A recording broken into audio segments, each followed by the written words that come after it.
So I just wanted to, before we get started, give you guys a little disclaimer, I guess. I have my wife is an early childhood education teacher, and she is conducting her class in the next room. And so if you hear a voice in the back, I hope it's not too loud. I think we're trying to talk below each other, but just so that you might hear a kid maybe talk or scream in the background, that's that. But I'll go ahead and get started. Good afternoon, Goetihopa. My name is Francis Vigil, and I am the Education Specialist for Native Language, History, and Culture in the BIE's Bureau Operated System. I am from the Pueblo of Zia, which is located here in New Mexico. And I'm also from Jemez Pueblo and Hickory Apache, which are also located in New Mexico. And I'm coming to you from my ancestral homelands of Zia Pueblo, as well as those of the Santa Ana Pueblo, which is in Keres language called Tamaya. Today, I'm going to be discussing some topics that have emerged in collaboration with WIDA, and we actually have a person from WIDA on the call, Miss Rosalie Grant, in the room. And Rosalie, if you'd like, I mean, I'm giving you free reign to jump in if you want to add anything during this presentation. You've added a lot. She's added a lot to this conversation in collaboration with us at BIE, so I welcome that. WIDA is a national organization which provides language development resources to those who support the academic success of multilingual learners. And WIDA is primarily known for providing assessment tools which measure the English language proficiency of students who have been identified as English language learners through a home language survey and subsequent assessment for English language proficiency. In engaging in collaborative effort with WIDA team members, some gaps began to emerge in the way that we engaged Native American students. In becoming English language proficient, but more importantly, what were the supports that were being given to Native American students learning and revitalizing their own languages? Most importantly, it became evident that standard English language supports and programs, although providing some of the great best practices and considerations, they did not specifically address the specific needs of Native American students whose first language, and by and large, is English, and grow up sparingly knowing their native languages.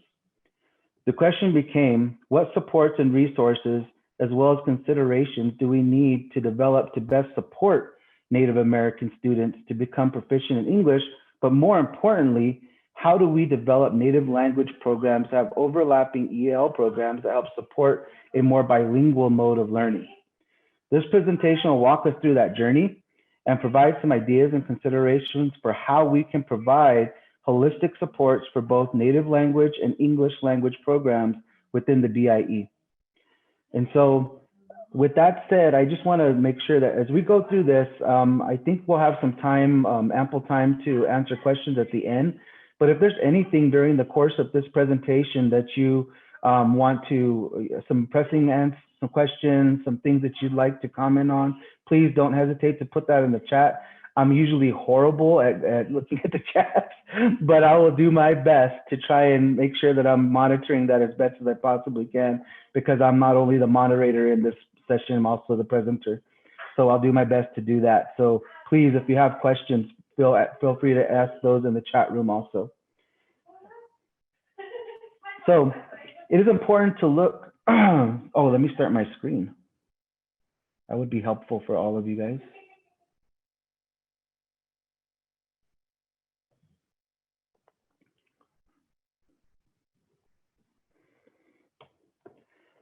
So it is important to look at some important components from the BIE's Federal Code, 25 CFR, which provides specific wording to support Native culture and language, but also some very key components and understandings that we must consider before we dive deeper into this conversation.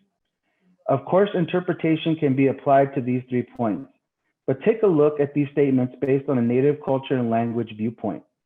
Point 1, it is the responsibility of the federal government to provide comprehensive education programs and services for Indians and Alaska Natives.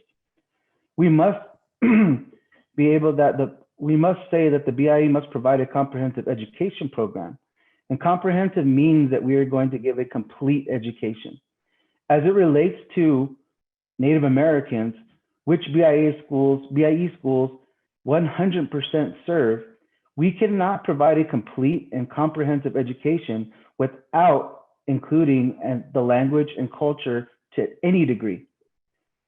Down to point 2, we must provide quality educational opportunities for early childhood education through adulthood, which means that in our BIE system, from our FACE programs to our tribal colleges, we should be providing a comprehensive and complete education, which should include native culture and language opportunities that are intentionally developed and integrated throughout our educational systems. And down to point 3, we cannot take into account the holistic wellness of spiritual, mental, physical, and cultural for Native people if we do not engage culture and language within those components. Native culture and languages allow for connected learning through cultural and linguistic beliefs, norms, and values.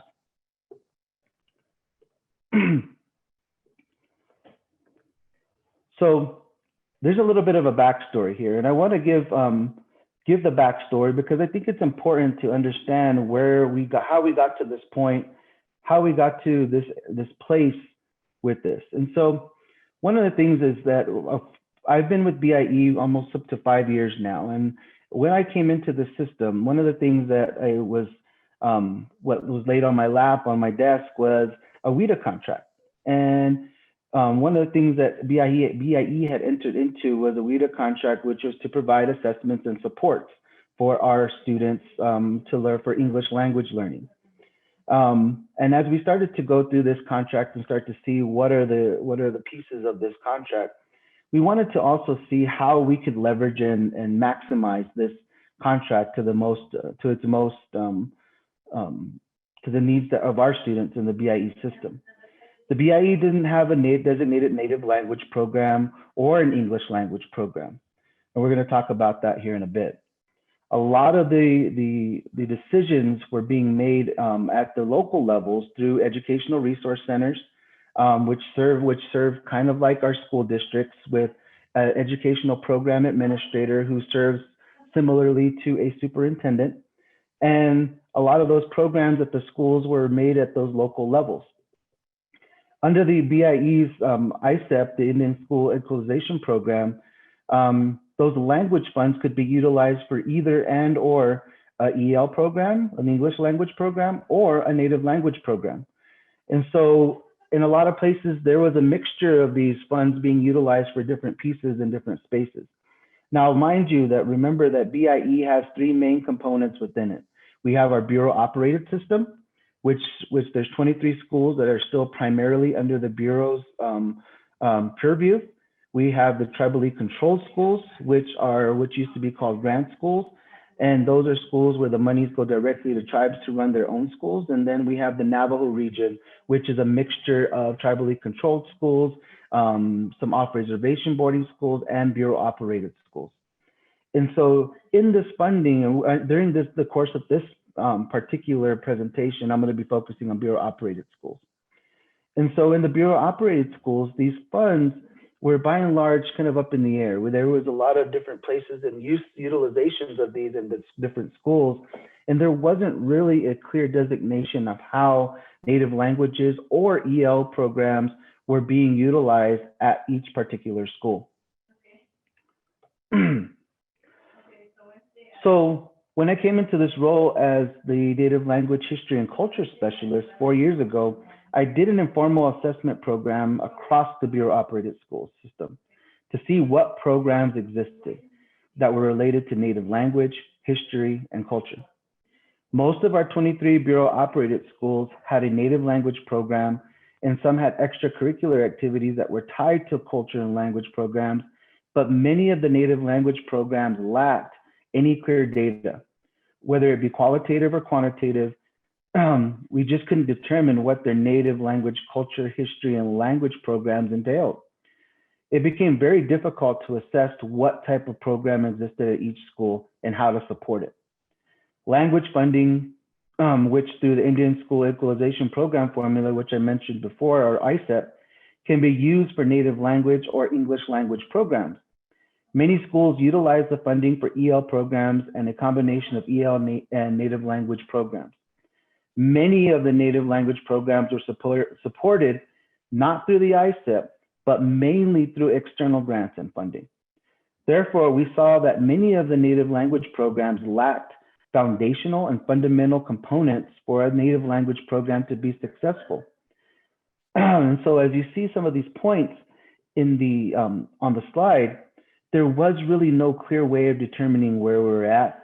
A lot of this because of the lack of continuous funding and or continued support of these on a structural, on a strategic level, lacked a lot of clear curricular pieces, instructional materials, a lot of the instructors and who was providing these services. There was a lot of movement with those people. There was lack of collaborative relationships to build some of these components. And a vast majority of our native language programs were pull-out optional courses, which varied in the degree and the amount of contact time that teachers had with these students. Thus, the native language programming wasn't producing viable native language speakers, nor was there, and there was the converse with the English language learning piece.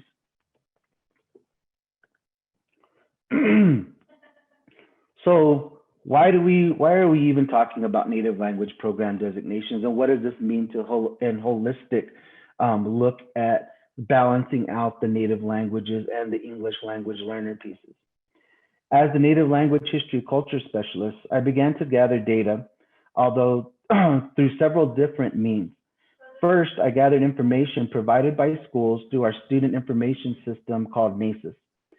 From this student information system, I could look at how many students were attending native language classes. I could look at the tribal breakdown of languages being used. I also began to provide a native language culture history inventory to be provided to each of our schools within the Bureau operated system. And this inventory sought to collect specific program information of any native culture, history, and language initiative, policy, and or program provided at each school. We began to gather data on instructors, student contact hours, and specific information on the development of curriculum, instructional materials, and instructional resources. The intention was to create a database which would be able to view the school's native language, history, and culture data longitudinally and provide recommendations and suggestions for the development, integration, and sustainability of the native language history initiatives and programs at any particular school. Lastly, we began to conduct native language history culture site visits to not only corroborate the native language history inventory sheets and to see what was actually going on in the schools, but to specifically observe how the native language history and culture initiatives and programs were being integrated at each particular school. What emerged was that each school was clearly in their own place when it comes to native language programming, which means that the community and tribes that are associated with these schools were also in their own places of development for native language programs. And native language history and culture programs is included in that. And so when we start to look at the need for a native language program designation, it goes directly back to being equitable and providing fidelity back to these tribes and having some really clear understandings of what the community wants with their language. What does the tribe want to do with their language? And being very clear that the schools are following and collaborating along those strategic and those value systems that are provided by the tribes. The other component in this is also providing that we meet the needs of a culturally relevant programming, meaning that we want to integrate community-based, tribally-based, familial-based resources that are going to enhance the native language history and culture learning for the students at a particular school. And so lastly, one of the things is that it really starts to look at the collaborative process and looking at how we can be proactive in creating collaboration, but also sustaining collaboration. Not just doing a one-time shot and creating a strategic direction and then leaving it alone, but what are the ongoing components that we are going to be able to engage in from a very truly intentional collaborative initiative between the schools and tribes and communities, families, and our students. So how do we identify native language program designations? As stated in the previous slide, we would begin the process of identifying native language program designations by conducting site visits and engaging all relevant school, community, and tribal stakeholders in developing a strategic direction for the development, integration, and sustainability of a native language program. So as you see on the slide, we want to be able to gather as much information initially to make these determinations and make these determinations collaboratively through qualitative and quantitative data. And we've begun that process through those inventories I mentioned before, but really taking a dive into what those inventories contain. What is the information contained within those? Some of the key components would be looking at what is the curriculum that is existing now, or do we need to further develop in collaboration with the tribe and local community those components? What are some of the instructional materials, those community-based resources that we can look at? How are we developing and grooming and continuing to engage our native language program instructors? A lot of times right now, our native language program instructors within the Bureau operating system are educational technicians, which means that they can be pulled away to other duties as needed. And so we really want to start to look at utilizing a new native language program instructor program description that is available through the BIE, so we can hire specifically native language program instructors, but also giving them the support. Looking at how the converse of the native language program, the English language program, what does that entail? Looking at contact hours, looking at budget, looking at the strategic plan and how we're going to be able to implement this, and is it feasible? Meeting with those relevant tribal stakeholders. And this may mean a handful of people depending on what the tribe how they would like to engage this. And this is very specific to each community. And so we want to look at the collaborative component of this and looking at how we develop this, implement it, integrate it through in a way that's going to support our school, our community, but more importantly, our families and our students. So as we move forward through the remainder of the presentation, these are components that have not been solidified, but rather they are ideas and suggestions that would need to be discussed and vetted as we move forward. However, here are some examples of proposed native language program designation models. Ideally, an immersion model would be the best way to ensure native language revitalization and utilization for any of the given models. And that's where we're going to start. At this moment, there are several Bureau-operated schools that would like to move toward immersion. However, as stated, it takes a concerted effort, and it would likely require stages of implementation over time and an agreed-upon time frame to fully implement an immersion program. As you see on the slide, there are several stages to building an immersion program, and here's a general idea of how those immersion programs would progress. So let's just say, for example, in immersion one. Immersion one would be the level where we would begin this process of creating an immersion program for our native language program. This is a program that would be identified by all the stakeholders that are engaged. And it really is the preparation component of this and looking at what are the necessary components that we need to engage in, develop, before we can even start to begin the instructional component of this. So it's looking at curriculum development. Is there an immersion curriculum development? What are those instructional materials that need to be modified and developed in order to support an immersion program? What is the instructor prep? In instructor preparation, a lot of our teachers at this moment are not prepared to go fully into an immersion program. So what do we need to do to create instructional pedagogy, best practices for those instructors entering into an immersion program? Looking at what kind of contact time are we looking at? What are the grade levels we're going to be engaging in immersion? And so there's a lot of different components that start to be built into this first year of preparation. And it may not even be a year, it might be a year or two, depending on where the tribe is, where the school is, what the funding is, what those budgetary considerations are, what do we need to do, and how is that going to be feasible. Looking at an immersion 2 would be where we have all the necessary components that are developed in immersion 1, and we start to integrate those into the instructional day. And this would be the first iteration of trying to begin that native language program instruction in immersion. We've begun and we've developed everything, and now it's time to integrate.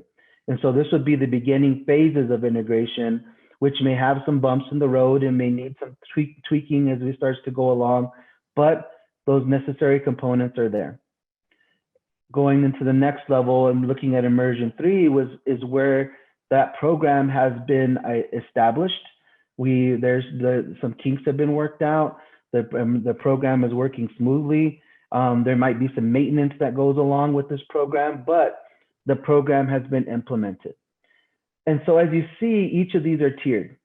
And it would be helpful if we were to start to look at these, and if there were some schools within our system that wanted to go into this to identify where they're at and how we can best support them, not only as a native language history education specialist such as myself, but also for those educational program administrators, some of the other people that are looking at budgetary considerations.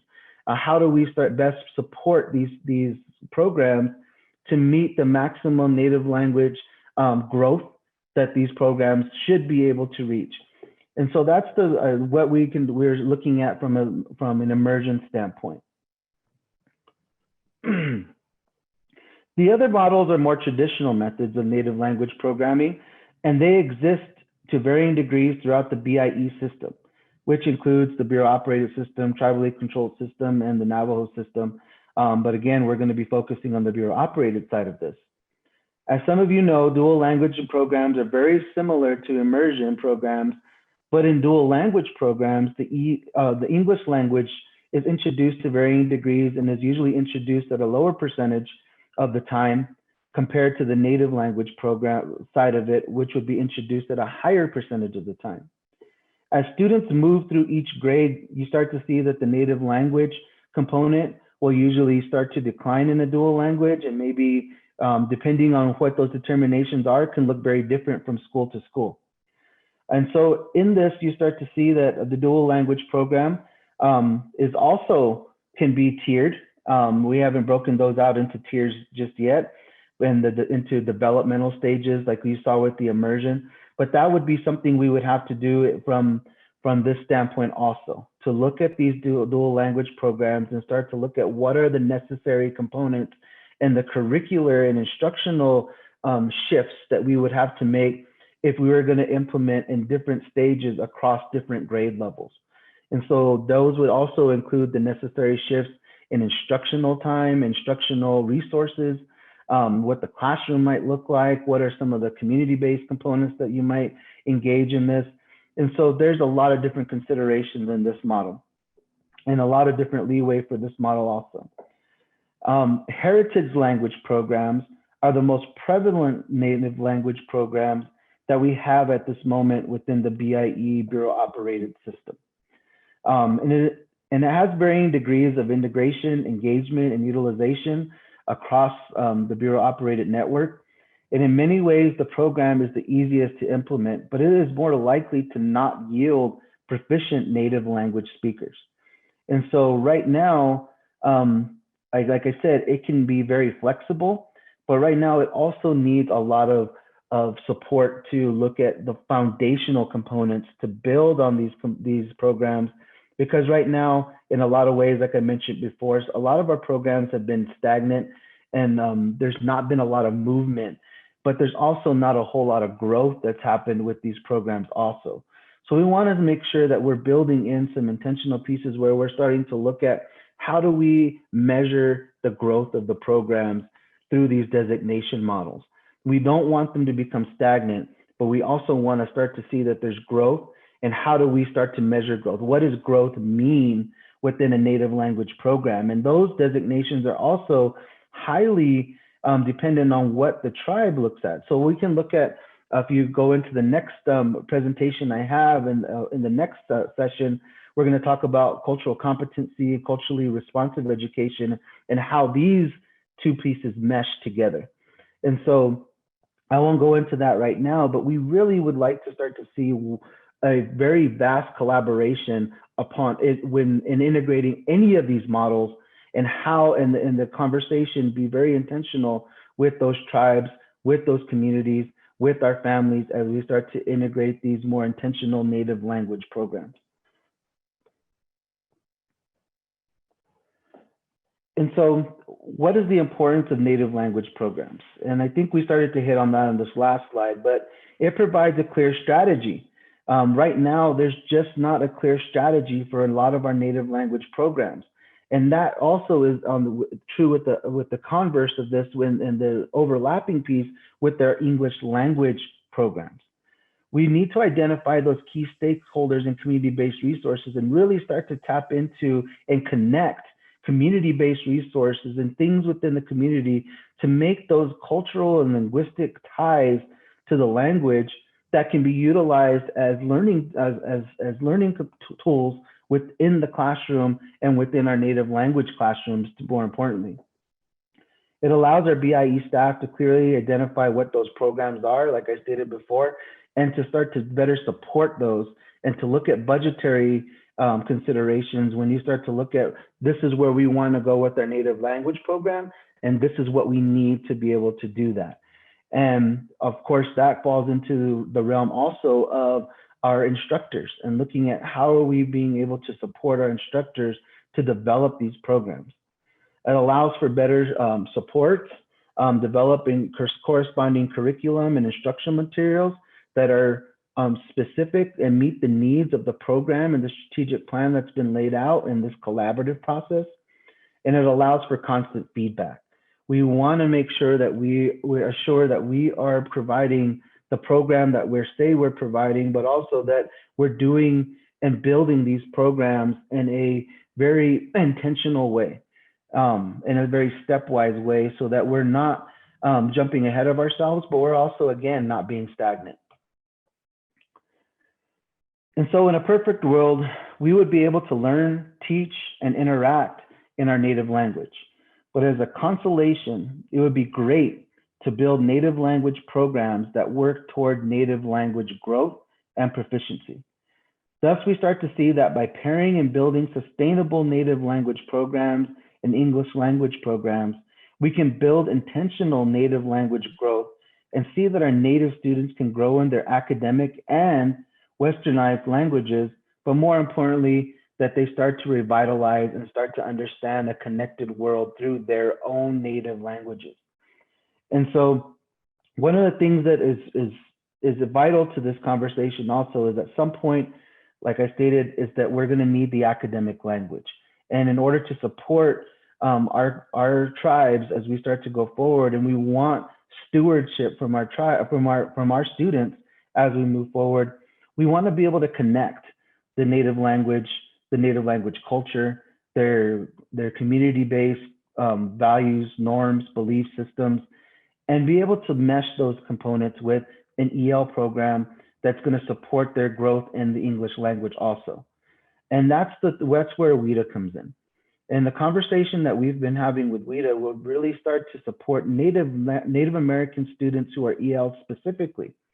One of the things in the conversations that we've been having is that Native American students that are identified as English learners have different needs than, say, an international student that's coming from a different country.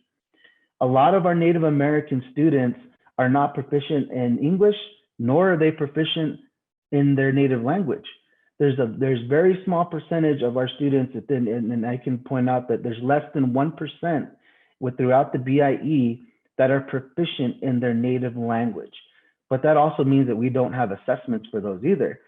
But like the point that I'm trying to make here is that there are specific needs and supports that we need to consider for building our EL growth and proficiency for Native Americans that go specifically towards are Native American students. We don't have those, and there's not a lot of research right now that goes towards those. And what are those supports?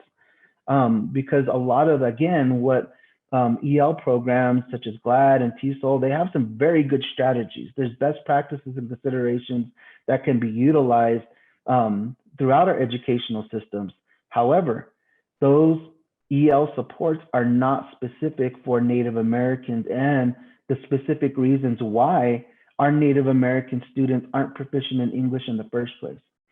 So really taking a deeper dive into what are those specific sports and developing some specific supports in conjunction with entities such as WIDA and providing training for those native language EL students and looking at how we can mesh these two programs together again, maximize and leverage the ability for us to support both. And so as we start to move forward, this last CFR component is critical and it's so important to our work within the BIE, but also more importantly for building native language and English language speakers. It's so important that we begin to build our native language programs for our native communities today and in the future, but also for our youth to connect to their culture, heritage, and also to their ancestors and spirits through their languages. In addition to ensure that we are able to advocate and navigate the surrounding Western world, we need to assure that our students can navigate within their communities, families, and spiritual spaces, but also in those spaces where it's vital to communicate in the English language. However, it is important that we intentionally move toward creating a true environment of building a multilingual educational environment across the Bureau of Indian Education. Most importantly, it is vital that we begin to collaborate with our tribal communities, leaders, and stakeholders, families, and students to build an education system that incorporates the holistic and inclusive components of our Native American people. And so with that, that's the end of my presentation, but I wanted to open it up back to for any questions, any comments that you guys may have at this moment. And I'm not quite sure if there's anything in the chat. Okay. But I don't know, I wanted, before I open it up, Rosalie, I hate to put you on the spot, but is there anything you'd like to share and add on to that? I know that we've been having these conversations for a couple of months, but I know that you probably have some pieces to add also that might support some of the things that I stated in the presentation. Well, thank you very much, Francis. And I think all that I would like to say is that I think you've identified some very important parts and very critical issues that need to be worked through very thoroughly and carefully. And we're very happy to try and to continue to collaborate with you in providing whatever expertise we can in terms of developing this with you. So thank you very much for the opportunity to work with you, Francis. Thank you, Rosalie. I appreciate it.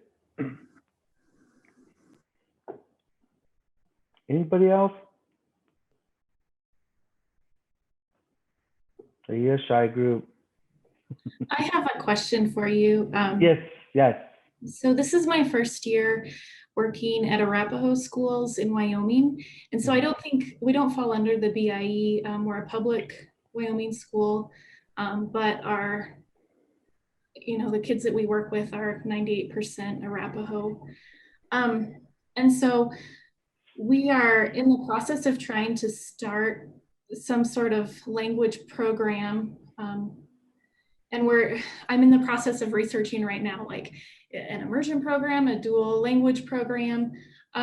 So the big question that comes to my mind when I'm researching is, in programs like that, what do you do? If it's a full immersion program, obviously I don't think the kids would score very well on standardized testing. Mm-hmm. And that's a big thing in Wyoming. So what do you do in that situation? Like, I've done some research about Hawaii, and they were able to forego the English standardized testing. But can you speak to that? So I think again, if you're going into an immersion type of program, and I guess it depends on what type of program you're looking to go into first. And I think that's the first consideration that really, as you're starting to look at native language programs, what is the climate of the tribal component that you're going into?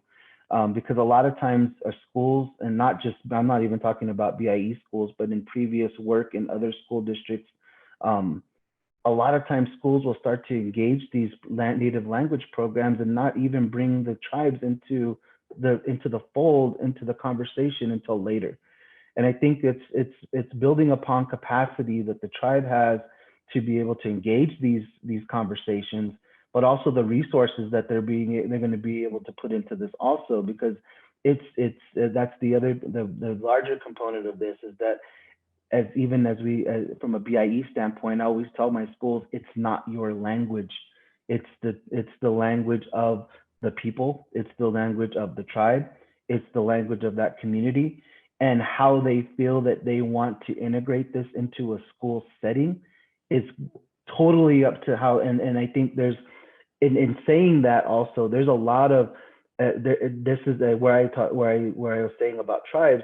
Tribes are in different spaces as far as, and that's why I say being equitable is important. Understanding where the tribe is and meeting them where they're at, because there's tribes like, let's just say, I'll just say, for instance, you mentioned Hawaii, and here in the States, I think Navajo Nation has a lot of components that they've been able to develop from a curricular standpoint, from an assessment standpoint. They've built standards.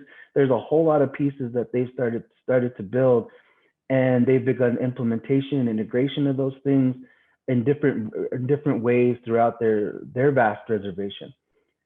If you look at somewhere like, let's just say, I'll use my pueblo, my little tiny pueblo here in New Mexico, we're very much in the very beginning stages, even though we have a very strong language as far as utilization in the community.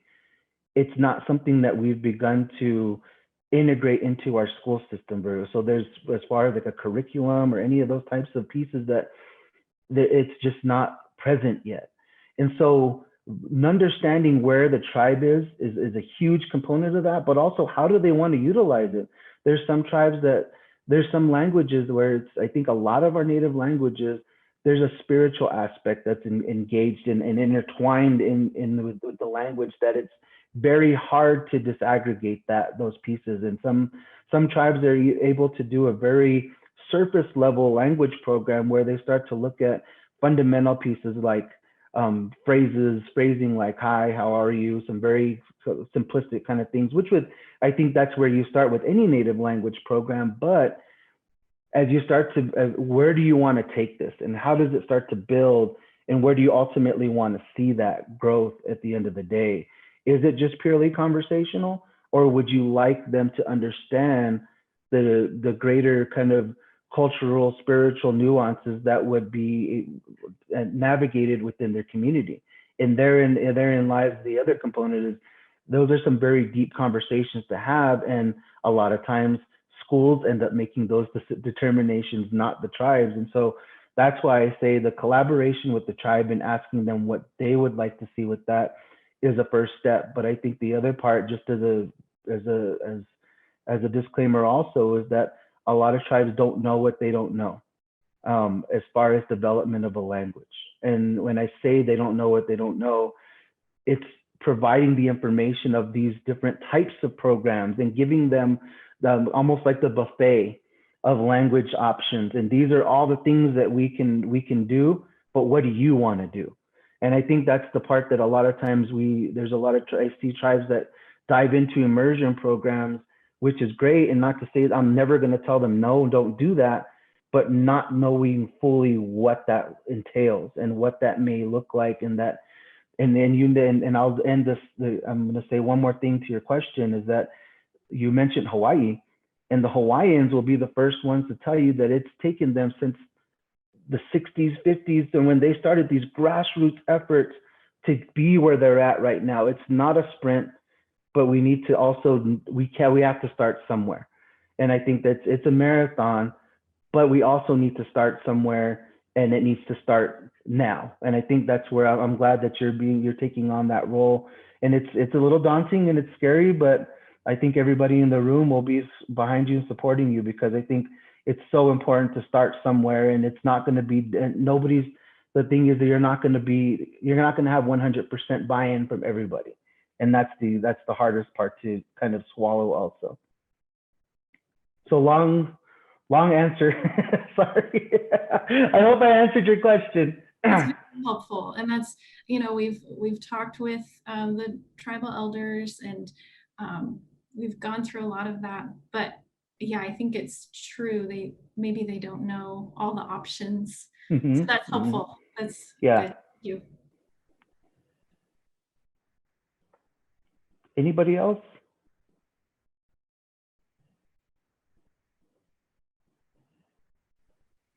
And if nobody else has any questions, can I ask you one more? Yeah, go ahead. That's fine. I don't want to monopolize, but in your research, have you come across some different locations that have done this well? Like, could you?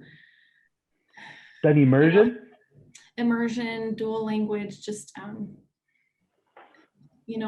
for native language revitalization. We're kind of looking for a program that we could model, what we're doing after, because yeah, we don't, there's so many things that we don't know the best way to do them or how to go. Yeah, and so without going into sitting here and naming a bunch of them, I think for the BIE system and the Bureau Operated System, like I said, there's not very many in our programs that do it. But outside of the BIEs, on the tribally controlled side, there are some very good ones. And one that really just kind of shoots out of to my mind right now is Enemy Swim, which is a school in South Dakota, north part of South Dakota, and they have an awesome immersion program. Their director is an awesome lady who is very good about getting out information. If you want to visit their school, they're very open door. Outside of the BIE schools, there's one particular school here, and that's here in New Mexico. And just to give you different models, we have a Montessori school here in New Mexico called the Caris Learning Center. And the Caris Learning Center is a Montessori model, which takes into consideration, works very well to integrate culture, the cultural piece and the community-based piece and community engagement. And so their model is very different from a lot of other ones, but that's one that's been doing very well. But it's only kindergarten through 6th grade right now.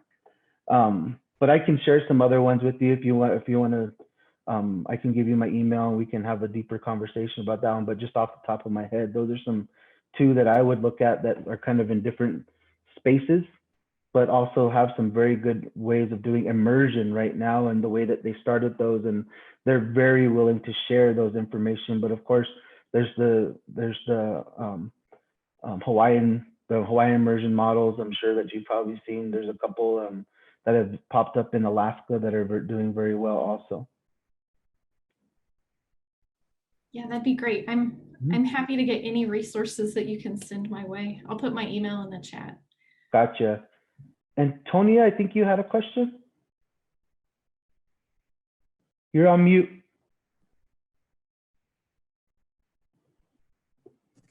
I just wanted to agree with you on some of the facts that you mentioned about total immersion and understanding your community and where it's at, because we here at Taos Pueblo, we're having a lot of challenges. It seems like we have a lot of people that feel like the language is important, and then we have a lot of people that feel that the language is not important. There's a lot of people that are not teaching their children at home, like how they say English. I mean, the language should be spoken at home or should be taught at home, but we're not finding that in our surveys. We're finding that grandparents and parents are not speaking the language. It's really hard now because of the COVID. It's very, very challenging. I myself, as a fluent speaker, is finding it very challenging to teach on the machine. I call it the machine, where I feel like there's not enough, contact, like tactile relationships, one-on-one basis, and it's hard for me to teach like that because I'm also old school, and this technology stuff just really drives me nuts, and it scares me. It really scares me, but I'm continuing full-fledgedly because I truly believe that the children should be taught, and there's got to be a beginning. And we're fortunate here that we're starting a Tiwa nest, and it's just taking off now. We're developing the foundations. I just truly really wish that we could do total immersion, but there's just not enough teachers, instructions. There's not enough communication. There's not enough people that want to teach. People that want to teach are saying that they do, but they never come forward. So I think for total immersion to be in our community is still a ways off. At the level that we're teaching our kids, we're feeling some success. So hopefully maybe they can be our mentors, and they can also be role models for the rest of the people.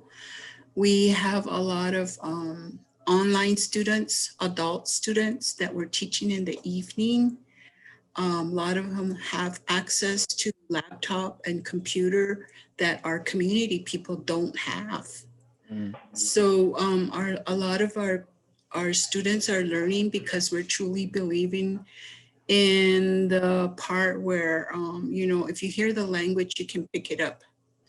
If someone in your family knows the language, partner up with them, support with them, ask them. So we're really, really being challenged, but we're still moving on. We're still going forward.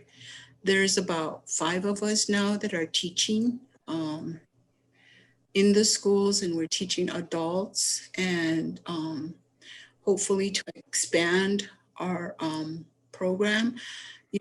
Isolated as we are here, we're still, so suppressed by the English language. It's just so powerful, the English language. And that's why it's so hard to do total immersion, because it's always just English, English, English, And at one point, I didn't even want to go anywhere because all I heard was English. But if I didn't go anywhere, then I didn't get to speak my language. So still now, it's hard to find anybody that's going to talk to me in Tiwa, and so sometimes I try, I try hard to have somebody speak to me in Tiwa or hear me talk. I'm glad I'm teaching the languages.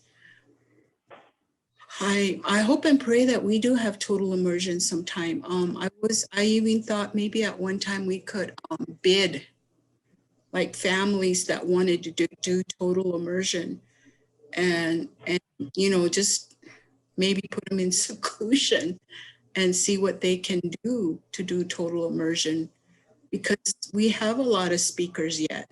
We still do have a lot of speakers, but also they're overpowered by, or it seems like lost in that confusion of the English language, and now the laptops.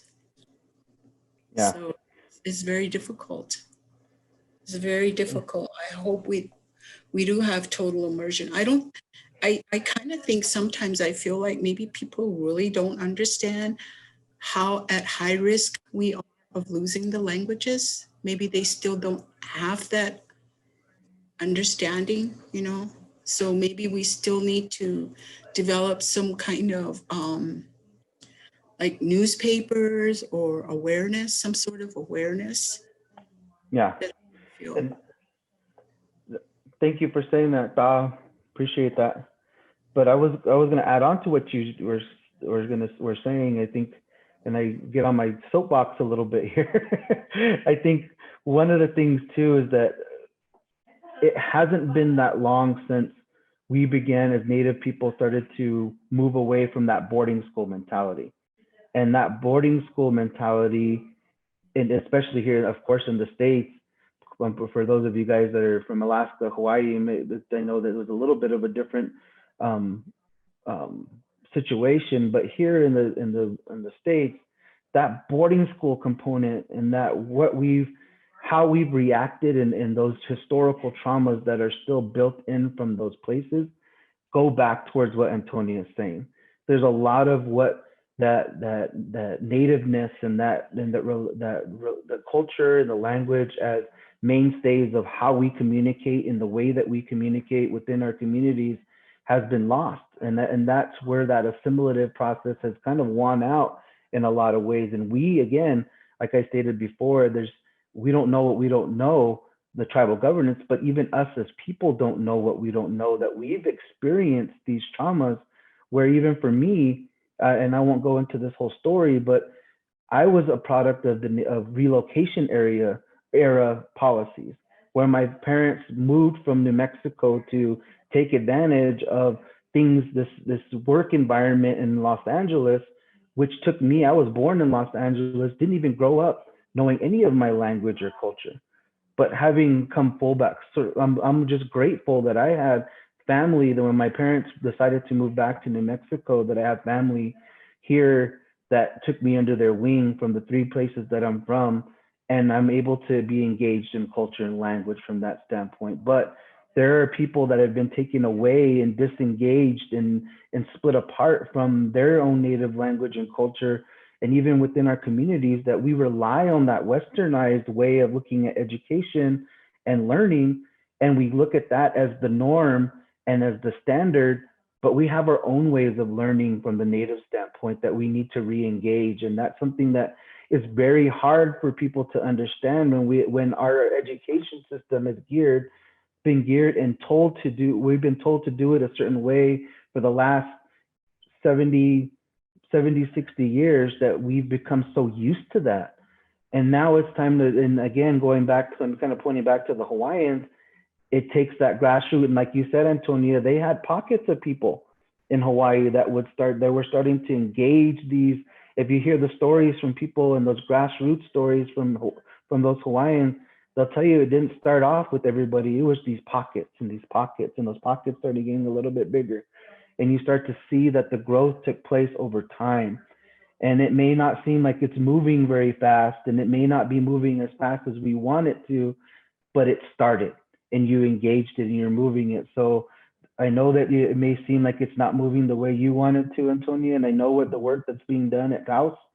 And so I'm grateful that you guys are moving forward with a lot of the initiatives and the programs that you're moving forward with. And I'm hoping that in the future that we can, I know Mildred's on the call also from the program there, that we might be able to move forward and talk about how we start to infuse and collaborate all those pieces together. Hi, Mildred.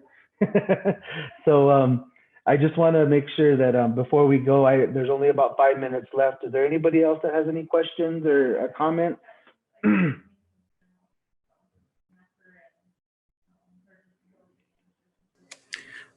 I would like to visit a school where there's total immersion, and we've always wanted to go to Paris, where Learning Center is, that's from K through 6.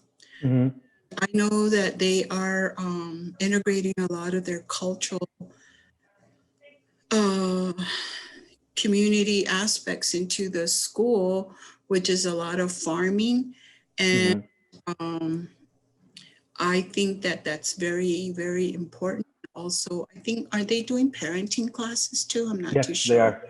Mhm. And I think those are very important, and storytelling, you know. Mhm. So those are very important ways that our people still consider very important. And it's also a universal importance that we learn those things, you know. And Yep. I think with the Native American languages, we all have core values, and we're starting our programs with the core values. And I think that's what's really making a difference in teaching in the schools, because a lot of the kids don't seem to think school is important either. You know, the English way of, the Americanized way of teaching, you know, it's really hard for them to be involved in their academics and have good grades and have good um,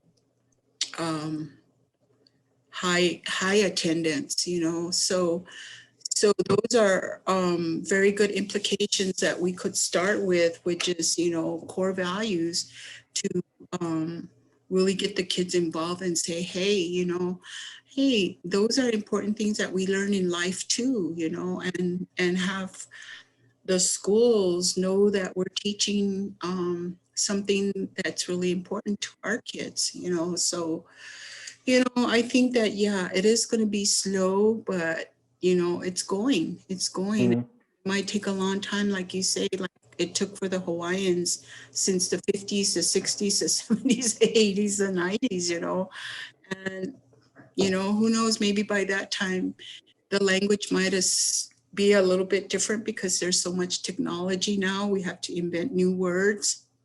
I'm telling some of my students that they have to come up with new words, even like for computer or laptop, or, you know, logging in, the word Yeah. for logging in, you know. So it's a really long, hard struggle up that hill. You know, we haven't gotten to the top of the hill yet. And Yeah. we just really, you know, we're going to really have to challenge it if we want our people to have their languages. And it's really important that they do, you know. Yeah. Thank you again. Um, I did have a question in the chat about, and I wanted to also say too, for there's a program that here in New Mexico for you, Antonia, at Jemez Pueblo. They have their early childhood education program is an immersion program, and they were actually the first Head Start that had an immersion program. And so their program is doing quite well right now, and they've started that at early childhood, and they're trying to move that as they start to integrate into that at the early childhood level. What does that look like in the early K, first, second grade at a charter school that they have within the community? So that's something that's growing right now that you can actually see happening in real time. That might be something. And then the other one. Can I interject? Yeah. Hi, my name is Ursula Bedat. Uh-huh. I teach in Shiprock, New Mexico, Yes. the Four Corners area. Yep. I teach at an elementary school, Eva B. Stokely Elementary School. Yep. We have a dual language program in our school. I work for Central Consolidated School District. We're the only dual language program in our district. We have K through 5 dual language. We have 6 teachers, so we're a 50-50 model. So we do 50% of our teaching in English, and then the other 50% is in Navajo. So if anybody is, you guys are more than welcome to come to our school. Right now we're all teaching remotely, so if you guys are more than welcome to observe our classrooms if you would like to. So thank you, Ursula. I appreciate that. And I've actually been to your program. I used to work for public education department, and I went out to visit your school.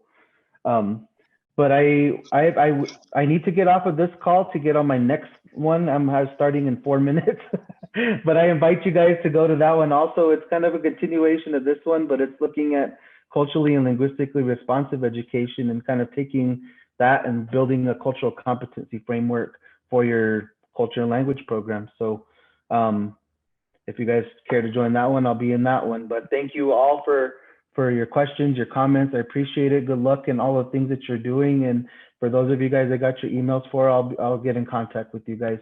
Appreciate it.